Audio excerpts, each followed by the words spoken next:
Subscribe कीजिए the perfect classes channel को और बेल आइकन को दबाइए लेटेस्ट वीडियो सबसे पहले देखने के लिए।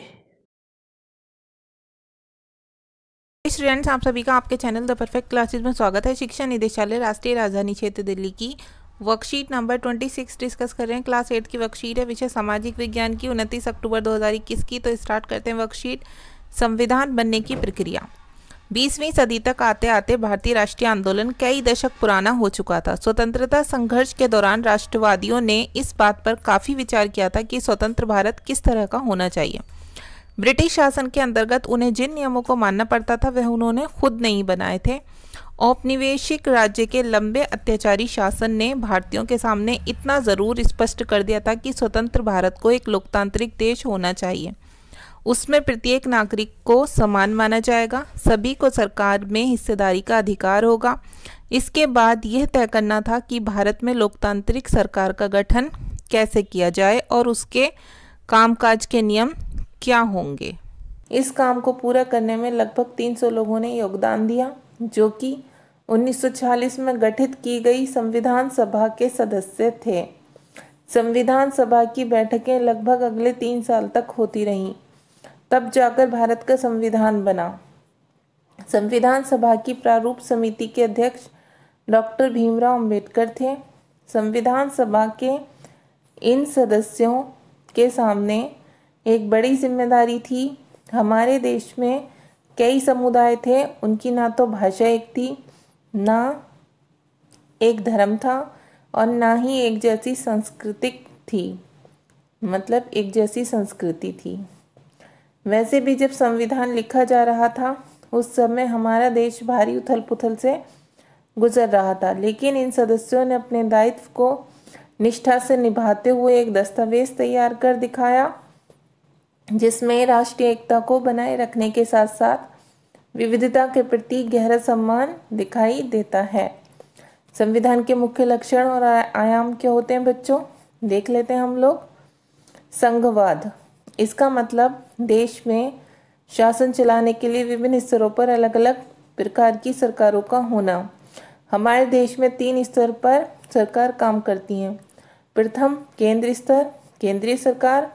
द्वितीय राज्य स्तर पर राज्य सरकार। तीसरा स्थानीय स्वशासन, पंचायती राज व्यवस्था या नगर निगम प्रशासन। इसकी वजह ये है कि भारत जैसे विशाल देश में सभी राज्यों को कुछ मुद्दों पर फैसले लेने का स्वायत्त अधिकार हो सके। इन मुद्दों की स्पष्टता के लिए संविधान में कुछ सूचियां दी गई हैं। क्रियाकलाप है, अपने आसपास के बैंक, स्कूल, डिस्पेंसरी, अस्पताल, पुलिस और अपने क्षेत्र के सांसद, विधायक, निगम पार्षद का नाम लिखिए। पता लगाइए किस प्रकार की सरकार के अंतर्गत काम करते हैं। ठीक है बच्चों, आपका क्या करना है कि आप दिल्ली में जहाँ भी रहते हैं अपने आसपास के बैंक का नाम लिख दीजिए, जैसे SBI होगा वहाँ पर या PNB होगा, ठीक है। और स्कूल का नाम लिख दीजिए, जो भी प्राइवेट बैंक, ठीक है, या सरकारी बैंक वहाँ पर आते हो आप सरकारी बैंक का नाम लिख देना, ठीक है बच्चों। और सरकारी स्कूल का नाम लिख देना। कोई डिस्पेंसरी लिख देना, वो भी सरकारी बनवाती है। अगर कोई सरकारी अस्पताल है तो सरकारी अस्पताल का नाम लिख दीजिए, ठीक है। पुलिस और अपने क्षेत्र के सांसद का भी नाम लिख दीजिए, विधायक का, ठीक है, निगम पार्षद का भी नाम लिख दीजिए। ये सब आपको अपने घर में बड़ों से पूछकर लिखने हैं और आपको ये बताना है कि ये किस प्रकार की सरकार के अंतर्गत काम करते हैं, ठीक है बच्चों। तो अब देखिए क्वेश्चन नंबर 1 देख लेते हैं हम। संविधान का निर्माण करते समय संविधान सभा के सामने कौन कौन सी चुनौतियां थीं? इसका आंसर लिखेंगे हम यहाँ से यहाँ तक, यहाँ से यहाँ तक। हमारे देश में कई समुदाय थे, उनकी ना तो भाषा एक थी, ना एक धर्म था और ना ही एक जैसी संस्कृति थी। इतना लिख देंगे आप। क्वेश्चन नंबर 2 में पूछे संघवाद से आप क्या समझते हैं? इसका आंसर आप लिख देंगे, संघवाद हेडिंग डालेंगे पहले, ठीक है, जैसे यहाँ लिखा हुआ है बच्चों संघवाद, और फिर लिख देंगे इसका मतलब देश में शासन चलाने के लिए विभिन्न स्तरों पर अलग अलग प्रकार की सरकारों का होना, ठीक है।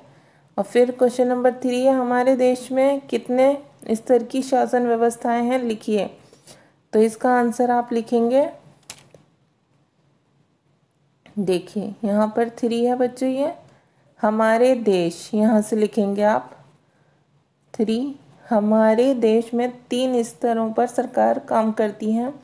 प्रथम केंद्रीय स्तर पर केंद्रीय सरकार है, द्वितीय राज्य स्तर पर राज्य सरकार, तीसरा स्थानीय स्वशासन, पंचायती राज व्यवस्था या नगर निगम प्रशासन, ये लिख देंगे आप।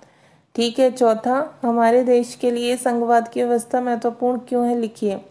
तो इसका आंसर लिख देंगे बच्चों आप, हमारे देश के लिए संघवाद की व्यवस्था महत्वपूर्ण है क्योंकि भारत जैसे विशाल देश में सभी राज्यों को कुछ मुद्दों पर फैसले लेने का स्वायत्त अधिकार हो सके, ये आंसर लिख देंगे। तो आपकी वर्कशीट सॉल्व हो गई। अगर आपको मेरी वीडियो पसंद आई है तो प्लीज़ मेरी वीडियो को लाइक कीजिए, शेयर कीजिए, हमारे चैनल को सब्सक्राइब कीजिए। Thanks for watching.